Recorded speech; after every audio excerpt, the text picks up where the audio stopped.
Okay, hi there, it's Nick Dutch again. How's it going?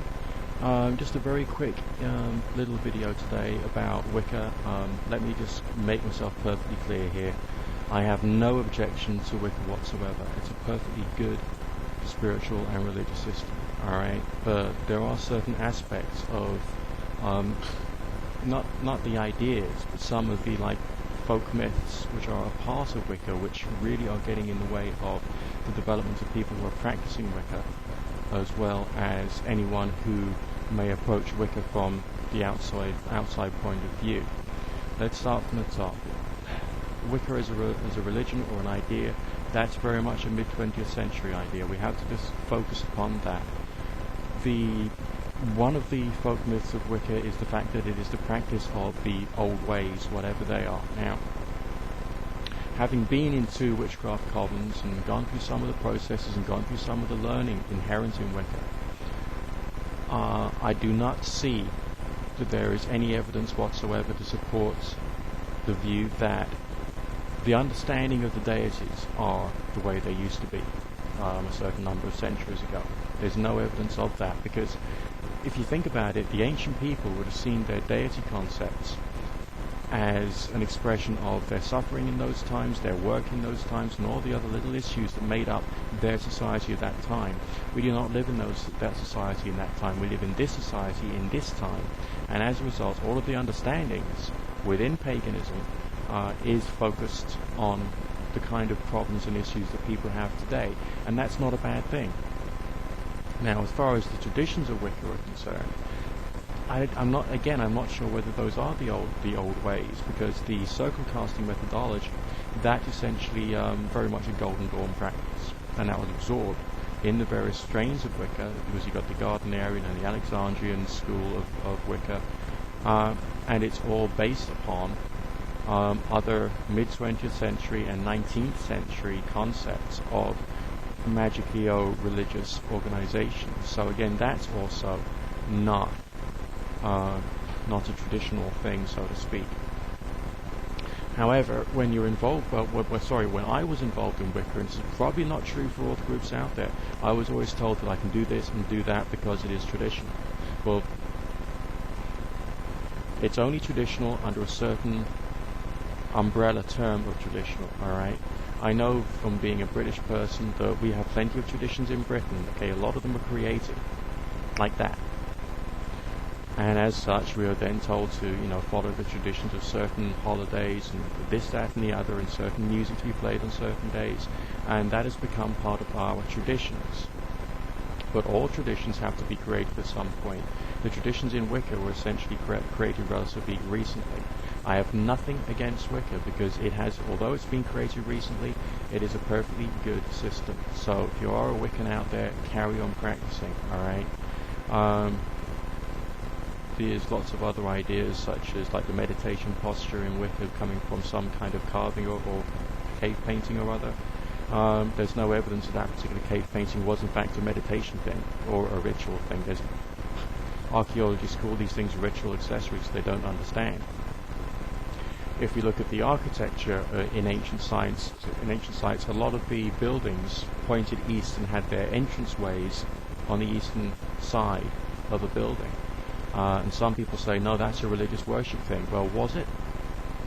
If you think about it, if you're working in the fields and you're going hunting, alright, you need to wake up at a certain time of day so you can have the best benefits of the daylight being the only form of illumination you've got to be able to do your hunting, your cooking, planting things, and all the rest.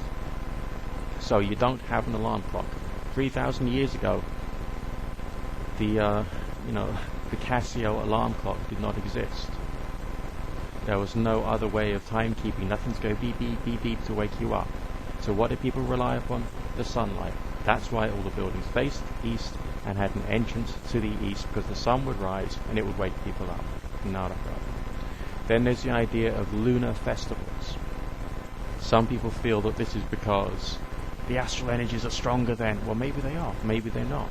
But why would people celebrate during a time when there's a whopping great light in the sky?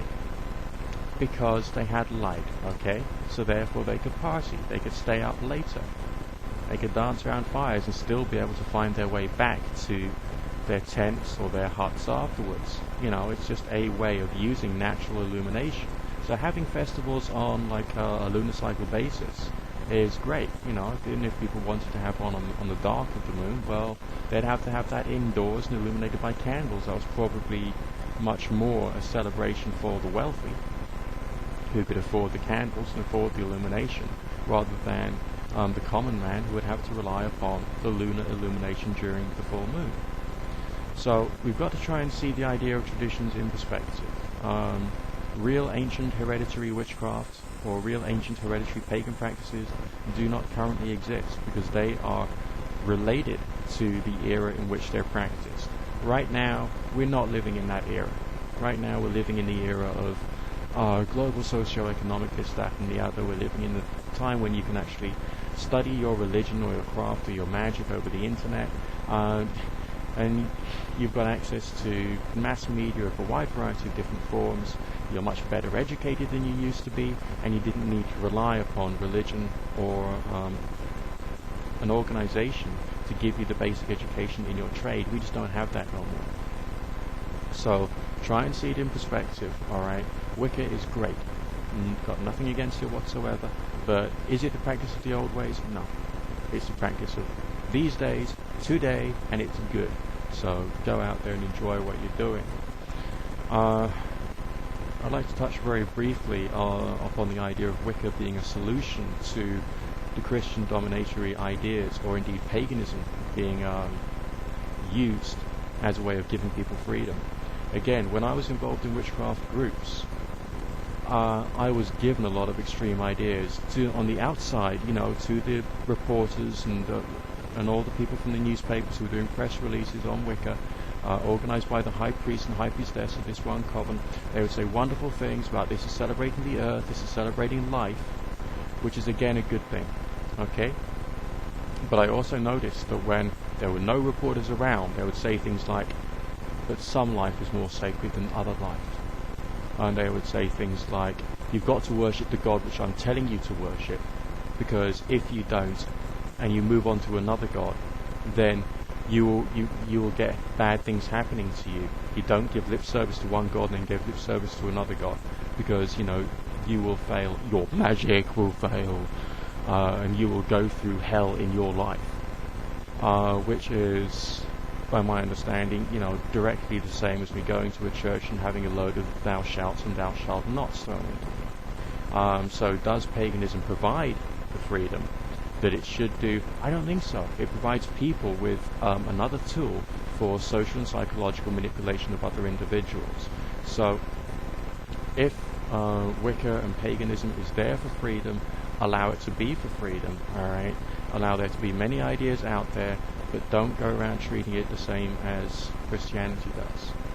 Very quickly, reverting back to the idea of the old ways, I would say that in ancient times, there probably was a high priest or high priestess who was the leader of the social group in some respect or other. As a result, they will be full of knowledge of an academic or medical nature, and they will be able to give that knowledge to other people, and therefore they will be the center of their society. Alright? These days, the Christians are actually doing that. They are fulfilling the old ways by having the priest in the church, part of the parish. The parishioners would then go to the church to get, top up their souls with some good spirituality prior to leaving. So essentially, I would even argue that the Christians are practicing the old ways much more and probably more efficiently than Wicca is these days. So there will have to be some changes in the way that Wicca is operating in order for it to be able to make a claim to being a social religion or a social culture with some very real benefits for humans within the area. Okay, so just bear that in mind, play about with the ideas, contemplate them, and watch out for what's happening in your environment right now. Good fortune and God bless.